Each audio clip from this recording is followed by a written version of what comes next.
Assalamualaikum warahmatullahi wabarakatuh. I am Hasna Hatimah, and this time I will presenting about neurolinguistics, the branch of linguistics. Definition of neurolinguistics. First definition: that analyze the language impairment that follow brain damage. The terms of the principle of language structure. Second definition: neurolinguistics is the study of how language is represented in the brain. It is how and where our brain store our knowledge of the language that we speak, understand, read, and write. What happens in our brain as we acquire that knowledge, and what happens as we use it in our everyday lives. Third definition: neurolinguistics is deeply entwined with psycholinguistics, which is the study of the language processing steps that are required for speaking and understanding words and sentences, learning first and later language, and also of language processing in disorders of speech, language, and reading. Questions in neurolinguistics. Why is our communication system so elaborate and so different from that of other animals? Where in your brain is a word that you have learned? How does a word come to mind when you need it, and why does it sometimes not come to you? If you learn two languages, how is your brain different from the brain of someone who speaks only one language, and why? If you lose the ability to talk or read because of a stroke or other brain injury, how well can you learn to talk again? These questions makes us to understanding what actually that discussed in neurolinguistics. Brain damage in neurolinguistics. One is aphasia. Aphasia is a condition that robs you of the ability to communicate. It can affect your ability to speak, write, and understand language, both verbal and written. Aphasia typically occurs head injury, but it can also come on gradually slow growing brain tumor or a disease that causes progressive permanent damage.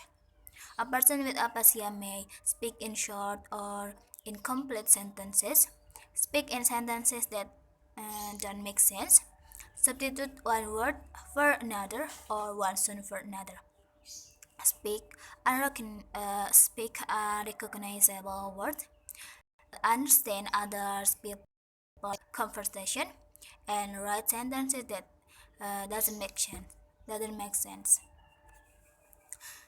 Dyslexia, also known as reading disorder, is a disorder characterized by difficulty reading in individuals with otherwise unaffected intelligence. The problems may include difficulties in spelling words, reading quickly, writing words, sounding out words in the head, pronouncing words when understanding what one reads. Dyslexia is believed to be caused by interaction of genetic and environmental factors. Some cases run in families. Then stuttering. Stuttering is a speech disorder that involves frequent and significant problems with normal fluency and flow of speech. People who stutter know what they want to say but have difficulty to saying it. For example, they may repeat a syllable or a consonant or vowel sound, or they may pause during speech because they have reached a problematic word or sound. The speech difficulties of stuttering may be accompanied by rapid eye blinks, tremors of the lip or jaw, facial tics, and head jerks. Therapy. The recommended treatment for aphasia is usually speech and language therapy. Sometimes aphasia improves on its own without treatment. Dyslexia is treated using specific educational approaches and techniques, and the sooner the intervention begins, the better. Psychological testing will help your child teacher develop a suitable teaching program.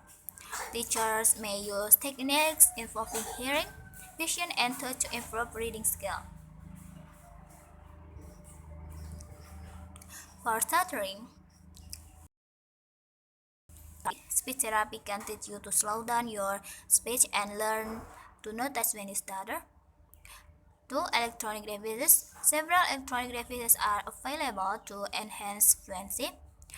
3. Cognitive behavioral therapy. This type of psychotherapy can help you learn to identify the chain ways of thinking that might make stuttering words. 4. Parent-child parent-child interaction. Parental involvement in practicing techniques, especially with some methods. Follow the guided language pathologists of determine the best approach of your child. That's all my presentation. Thank you. Wassalamualaikum warahmatullahi wabarakatuh.